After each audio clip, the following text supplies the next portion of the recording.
Remember that a while back the convicted fraud and charlatan Kunt Hovind posted 2 replies to our debate that were labeled round 3, even though he hadn't yet done a round 2. And once I posted the 7th and final part of my round 2, I gave him 1 month to concede several specific errors he needed to correct that were directly relevant to our debate. On January 7th, he finally did begin a reply to round 2, but it starts with part 2. I guess he forgot that he should have a part 1 first. He quickly followed that with a part 3 and said there that he didn't have any more scheduled for a while, but that he might do some later if he gets time. So the debate is never technically over, since he said it might take several years, but it doesn't continue either, so that he never gets to any of the parts that he knows he can't possibly address.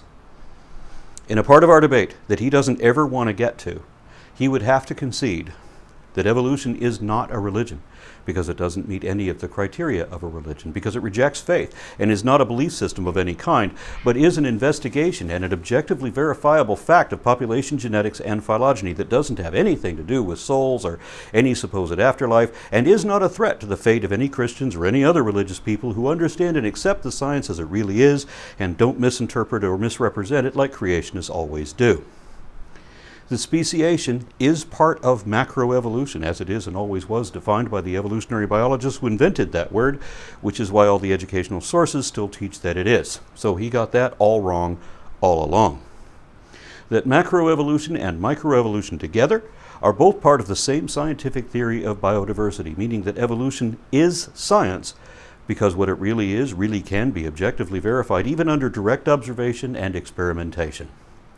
That evolution is the only theory of biodiversity, and that it is only biodiversity, not a compilation of every other scientific theory relating to the origin of life, the universe, and everything else like he keeps pretending. That evolution does not teach that we came from nothing, because it is defined as descent with inherent genetic modification, which requires prior ancestors, just like the formation of life also requires a prior matrix. And for that reason, the evolutionary laws of biodiversity and monophyly do not allow for any change between kinds, or clades if you prefer, since there's no such thing as a kind anyway. And different species in the same genus may be able to hybridize sterile offspring, where different genera of the same family can no longer produce viable offspring without laboratory assistance. This shows how evolution increases biodiversity, but this could not be the case if there were created kinds bringing forth after their own kind, because they're obviously not bringing forth after their own kind anymore. So what even he admits that we actually do see in biodiversity supports evolution and disproves the concept of created kinds. That new genetic information is provided by mutations, according to textbooks in genetics, and backed by experimental studies to prove the point. And because we can use the theory to predict what sort of fossils we'll find before we find them, then fossils fulfilling those predictions actually do count as evidence supporting the theory. The different cladistic categories, or taxonomic classifications of life that prove that humans are apes and that birds are dinosaurs, are determined objectively according to a suite of morphological, embryological, and molecular data, without anyone having to draw any lines on any paper. That index fossils only provide relative dates, like this one is older or younger than that one, but that the ages of geologic strata as measured in a number of years really is absolutely dated radiometrically, that it is not the circular argument he wants to make it out to be. And although this one is his favorite lie, he's going to have to give it up and admit that evolution never taught that we came from rocks, since 1, no textbook or science lesson ever said that, and 2, solid crystalline minerals are not even a part of some organisms, including some of the earliest or most primitive ones. Anyone listening to that grifter from now on should know that the next time he tells any of these lies, and he will because he can't stop, know that he already knows that he's always been wrong about all these things, but he's dishonest and doesn't have the integrity to own up to that, because his whole cult, and compound depends on these lies, including his life's work of videos and seminars and everything that feeds his narcissistic need to feel important. All lies. Still, he has been proven wrong about all this clearly enough that it doesn't matter if he refuses to admit it. We already know why he can't even go there. Not to that part of my video. So instead, he kept it personal. He started this by misspelling my first name and calling me by my old surname, Mr. Nelson, just to show his childish disrespect. So I followed suit by referring to him by his old prison name, inmate number 0645-2017. Rather than correct himself, because he will not correct himself, he decided that my name should be Larry. And all he knew was that years ago, my first initial used to be the letter L. So he guessed the wrong name and calls me that just to show everyone how petty and immature a senior citizen can be. He uses his natural lack of charisma as a strategic advantage, much like a skunk does, or the way a tarantula flicks its abdominal hairs into the eyes of its enemies. It's a minor irritant, used as an offensive maneuver by those who are incapable of intellectual argument. His last two posts were no more than an attempt to obfuscate and distract, to delay any address of the actual science I challenged him on, and to bury this debate in irrelevant tedium so that his dim-witted minions will never figure out how badly he lost. Lacking any reasonable or rational defense for his position, all he can do is playground-level taunting, trying to make fun of whatever he can, acting the way you would think only a child would act. And think back to when you were in grade school and listen for the voice of a petulant prepubescent still speaking from inside this 65-year-old man who never grew up and who doesn't learn. Larry, you are not a sun god. I know you like the name Ra, the sun god. You're not God. Try walking on water. I hate to break it to you, but you're not God. Okay, so I'm going to call you Larry, and you in your series call me inmate number or whatever it is, and I'm no longer an inmate. I was an inmate unjustly. If I go Google Kent Hovind is innocent.com and watch the videos, tell me what law I broke. Half the Bible's written from prison. Many people have been imprisoned for not doing anything wrong. I mean, that's the history of the world. Look at the Nazis or the communists or South Africa. The list is long. Anyway, that's a different story. I don't care. Call me what you want. My name was never Lawrence or Larry or anything remotely like that. I don't even know of any relation by that name. It's not surprising that you make things up to make believe and then assert that as fact without any evidence to support it. As dishonest as all that is how your religion began, and that's how your ministry operates. Of course, that's also why you're always wrong about everything. You should never state anything to be a fact unless you can show that it is a fact, because otherwise that would be lying, which is about all you ever do. Now, back in the days of Usenet some 20 years ago, I needed a login for Talk.Origins. I chose the name Ra as a nod to Amen-Ra, whom I see as a template of the god of Western monotheism. Your God, Yahweh, was originally a volcano god, which is how he is usually described in the Pentateuch. Amen was originally an air god who was later combined with Ra, the sun god, following a growing trend of composite gods. Now, some of what I read back then about the origins of your god and of the Egyptian gods seemed that they were both based on the same character, and both reportedly even had the same wife, whether that was Asherah or Atharat. And then the wife was apparently written out of both mythos, and the gods became full elementals. In Amen's case, he became the air itself, which at that time was believed to be spirit. All our notions about having an immortal supernatural spirit inside us is literally nothing but hot air. We got that idea from the fact that our ancient forefathers didn't know that air was particulate matter, but they knew you would die if you couldn't breathe. And when you breathed your last, they called that giving up the ghost. And different translations of the Bible use the word breath and spirit interchangeably because they are exactly the same thing. And eventually Yahweh and Amen seem to have both become the same God, such that Yahweh is now seen as a volcano and the sun, as well as whirlwinds and clouds and so forth all at once. So I chose the last name Ra to raise awareness of how we created your God. Ironically, I chose my handle, like everyone else did, to preserve my anonymity online. I didn't expect that my posts under that name would become so well known and that eventually that's how everyone knows me now. And at some point, it made sense to have it legally changed. Now, you said you would call me by my legal name if I showed you documentation, but you've already seen sufficient documentation. And besides, if you had ever met John Wayne, would you have insisted on calling him Marion Morrison unless he showed you documentation otherwise? If I meet some random Joe on the street and he says, "Hi, my name is Joe," I'm going to call him Joe. I wouldn't demand an ID to prove that his name is and always was Joe. Even if he spells it like a girl, I'm still going to call him Joe. And if he's named after a god or a prophet like Jesus or Krishna or Muhammad, I'm going to call him whatever he says his name is. I wouldn't be so rude as to make up some other name to call him. So, since my name was never Larry, but you call me that anyway, just out of disrespect, and your name was never Joe, then since I don't respect you either because you're a lying, abusive, criminally negligent fraud, then should I call you Joe from now on? Because it's a lot easier to call you Joe than to refer to you as inmate number 0645-2017. Or you could eat, drink, and be merry, Hovind. I hear no one wants to use that name anymore. Or, better yet, I think I should just spell your first name with the letter U. That, I think, would be more appropriate. Even though it's not politically correct, in this particular instance, I don't really care. And since you don't like political correctness, I'm sure you'll appreciate that. You said I could call you what you want, and I associate with so many Australians and Europeans that that seems the best name to use for you. Or, you could grow the fuck up. I'll leave that choice up to you, Kunt.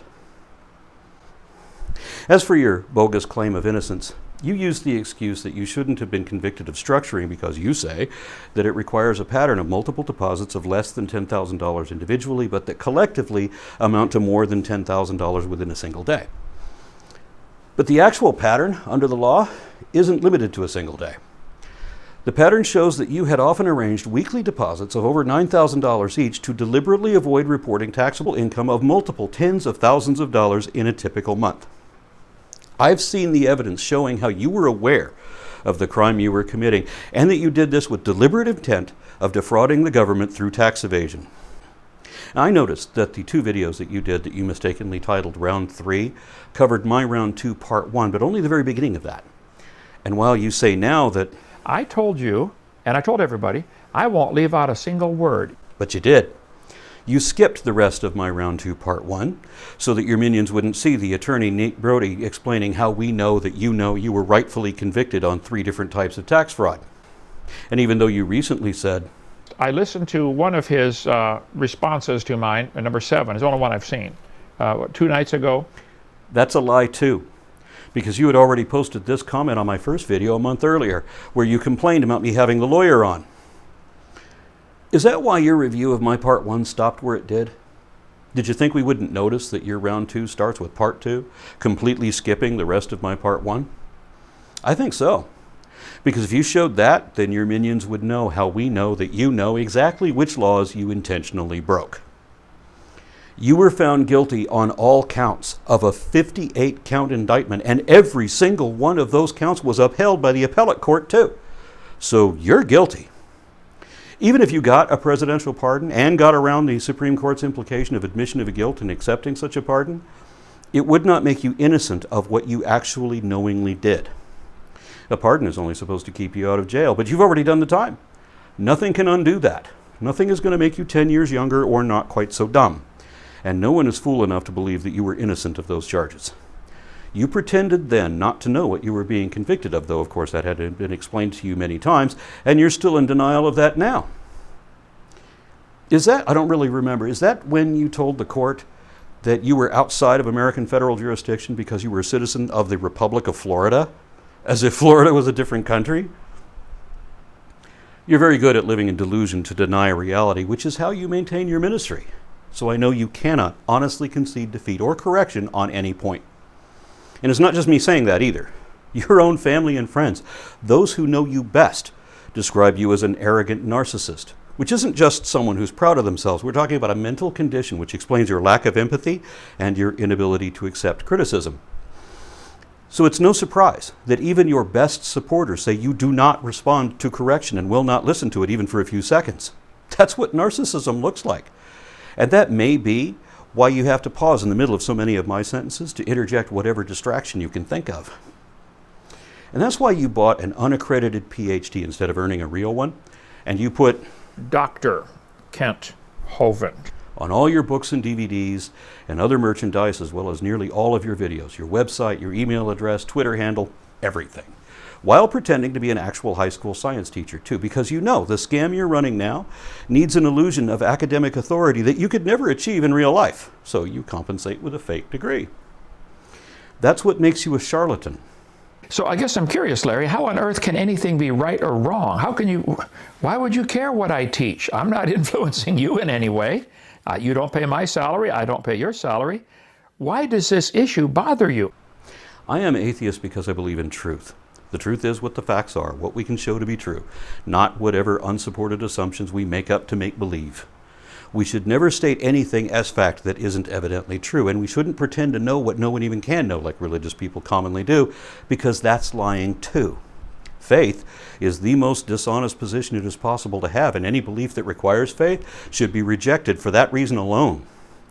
My motivation is to improve understanding, my own as well as others. So I put lies and violence in the same category. Both cause harm to innocent people and are inexcusable except in desperate instances of self-defense, and maybe not even then. So when I see people being lied to, especially when you're deceiving unsuspecting children or susceptible little old ladies, I am outraged on their behalf, and I'm compelled to their defense, the same way I would be if I'd seen them being beaten. And while it is true that everything you profess to believe is demonstrably false, and there is no God, nor could there be, that's obviously not where our sense of right and wrong comes from. No matter what fantasy you prefer to pretend, people need to depend on a mutually supportive society. And if you're going to get along in any community, you can't piss everybody off by treating anyone unfairly in the eyes or judgment of your peers. If you do, you'll be banished, abandoned, executed, or imprisoned, as you already have been at least once so far.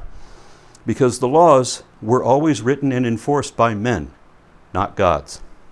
So over many thousands of years, we've had a strong selective pressure to encourage an innate sense of compassion for our family, friends, and fellows.